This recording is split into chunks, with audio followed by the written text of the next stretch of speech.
नमस्कार। आज थोड़ा डेंगू के बारे में समझेंगे। मैं डॉक्टर मनीषा देशमुख और मैं पुणे महाराष्ट्र के एक गांव में पिछले 28 साल से प्रैक्टिस कर रही हूं as a family doctor.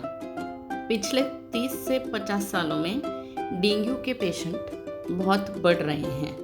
Family doctor and health इस चैनल पर आप सबका स्वागत है। आज हम देखेंगे डेंगू में क्या खबरदारी लेनी होती है। डेंगू एक वायरल इन्फेक्शन है जो मच्छर के काटने से होता है।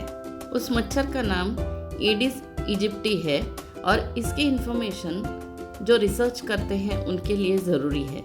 पेशेंट या डॉक्टर के लिए मच्छर के नाम की वैसे ज़रूरत नहीं है। इस तस्वीर में पूरे भारत देश में डेंगू का रेशियो कैसे होता है वो दिखाया गया है और इससे ये पता चलता है कि पूरे देश में डेंगू पाया जाता है। भारत के हर राज्य में डेंगू के पेशेंट हैं। 2019 के WHO के सर्वे के अनुसार ऐसे पता चला है कि जनवरी से लेकर जून जुलाई तक डेंगू कम हो जाता है और जुलाई से लेकर अक्टूबर तक जब बारिश का सीज़न है तब डेंगू के पेशेंट बढ़ जाते हैं और फिर नवंबर से ये थोड़े कम होना शुरू हो जाते हैं और जनवरी के बाद पूरे कम हो जाते हैं। इस ग्राफ से हमें ये पता चलता है कि 2007 में डेंगू के 5000 ही पेशेंट थे, लेकिन मृत्यु दर बहुत ज़्यादा था, जबकि 2013 में ये पेशेंट लगभग 20 गुना बढ़े हैं, लेकिन मृत्यु दर बहुत कम हो चुका है। अगर हम अपनी अच्छी देखभाल करेंगे तो डेंगू से होने वाली मृत्यु को टाल सकते हैं। डेंगू सबसे पहले 1945 में कलकत्ता शहर में पाया गया। डेंगू के वायरस के 4 स्ट्रेन्स होते हैं, 1, 2, 3 और 4। और सबसे पहले जब 1945 में ये वायरस मिला था तो डेंगू के कारण होने वाले कॉम्प्लिकेशंस कम थे, लेकिन 20 साल बाद 1963 में हेमरेजिक डेंगू, बुखार और डेंगू शॉक सिंड्रोम के पेशेंट पाए जाने लगे। डेंगू हेमरेजिक फीवर और डेंगू शॉक सिंड्रोम में पेशेंट को बहुत ज़्यादा बुखार होता है और ब्लड प्रेशर कम होने लगता है और बाकी के कॉम्प्लिकेशंस जैसे कि किडनी फेलियर दिखाई देने लगते हैं। 1996 में 1996 में डेंगू शॉक सिंड्रोम के पेशेंट दिल्ली में दिखाई दिए थे। डेंगू हेमरेजिक फीवर और डेंगू शॉक सिंड्रोम ये दोनों जानलेवा कॉम्प्लिकेशंस हैं। इस सब इन्फॉर्मेशन का ताल्लुक कोविड से मत लगाएं, लेकिन ये सही में पढ़ाई का विषय है कि अगले 10, 20, 30, 40 सालों में कोविड क्या कर सकता है, ये इस वायरल इन्फेक्शन से पता चल सकता है। पिछले 30 सालों में डेंगू के पेशेंट 30 गुना बढ़े हैं। दुनिया में आधे लोगों को एक बार तो डेंगू का इन्फेक्शन होता ही है। हर साल लगभग 50 से 100 दशलक्ष लोग डेंगू से प्रभावित होते हैं और डेंगू से लड़ रहे हैं। टाइमली डायग्नोसिस और ट्रीटमेंट से हम इस बीमारी से ठीक हो सकते हैं। जैसा कि वीडियो में पहले बताया हुआ है, एडिस इजिप्टी ये मच्छर और डेंगू वायरस मनुष्य में डेंगू फैलाता है और डेंगू नाम की बीमारी होने के लिए जिम्मेदार हैं। उसी प्रकार से ये मच्छर चिकनगुनिया और जीका वायरस नाम की बीमारी का भी कारण है। जैसा कि पहले वीडियो में बताया गया है, डेंगू वायरस के 4 प्रकार के स्ट्रेन्स हैं, 1, 2, 3 और 4। अगर एक बार डेंगू हो गया तो उसकी इम्यूनिटी बॉडी में पूरी लाइफ रहती है, लेकिन चूँकि इस वायरस के 4 स्ट्रेन्स हैं तो किसी भी व्यक्ति को उम्र में लाइफ में 4 बार डेंगू हो सकता है। हर बार वायरस का अलग स्ट्रेन होगा। जिस स्ट्रेन का डेंगू हुआ है उस टाइप का डेंगू वापस नहीं हो सकता। अब हम देखेंगे कि डेंगू कैसे फैलता है और मच्छर कम क्यों नहीं हो रहे हैं। एडिस इजिप्टी मच्छर क्लीन साफ पानी में अपने अंडे डालते हैं। ये अंडे कुछ महीनों तक इसमें जिंदा रह सकते हैं। एक मच्छर की उम्र लगभग 30 दिन होती है और एक मच्छर 30 दिन में लगभग 5 बार अंडे डालते हैं। अंडे में से लार्वे से मच्छर बनने के लिए लगभग 8 दिन लग जाते हैं। एक बार मच्छर उड़ने के लिए तैयार हो जाए उसके बाद उसकी आयु 1 महीना होती है। डेंगू का वायरस मादा मच्छर से फैलता है। मादा मच्छर इंसानों को काटते हैं। नर मच्छर शाकाहारी होते हैं। पानी इकट्ठा करके रखने वाले बर्तन हर 2 दिन में धोएंगे तो इस बीमारी को हम दूर रख सकते हैं। पानी का क्लोरीनेशन करने से भी इस पानी में अंडे जिंदा नहीं रहते और बीमारी को फैलने से हम रोक सकते हैं। ये बीमारी किसी भी उम्र के व्यक्ति को हो सकती है, लेकिन बच्चों में ज़्यादा पाई जाती है और महिलाओं में पुरुषों से ज़्यादा पाई जाती है। जिस व्यक्ति की प्रतिकार शक्ति कम है उनमें कॉम्प्लिकेशंस ज़्यादा होते हैं और बच्चों में भी कॉम्प्लिकेशंस ज़्यादा होते हैं।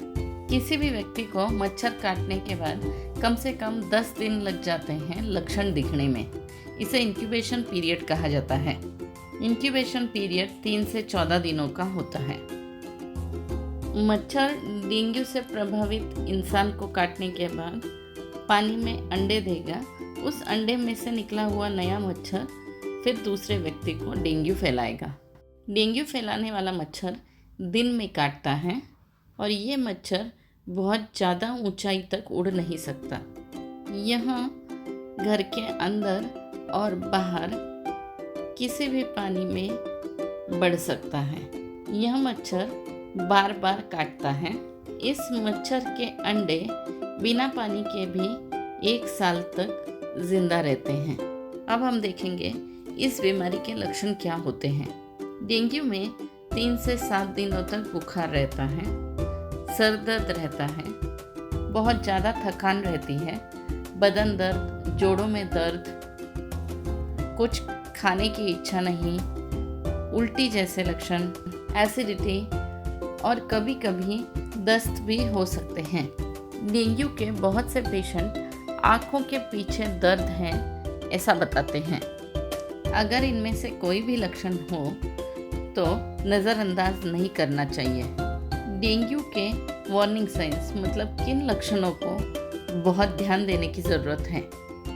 अगर बहुत जोरों से पेट में दर्द है, बहुत उल्टियाँ हो रही हैं, कुछ भी खा नहीं सकते हैं, चक्कर आ रहा है, बुखार बहुत तेज़ी से कम ज़्यादा हो रहा है, पेशेंट को होश नहीं है, बहुत तेज़ी से प्लेटलेट्स कम हो रहे हैं और शरीर में कहीं भी ब्लीडिंग हो रहा है तो तुरंत एडमिट करने की ज़रूरत है।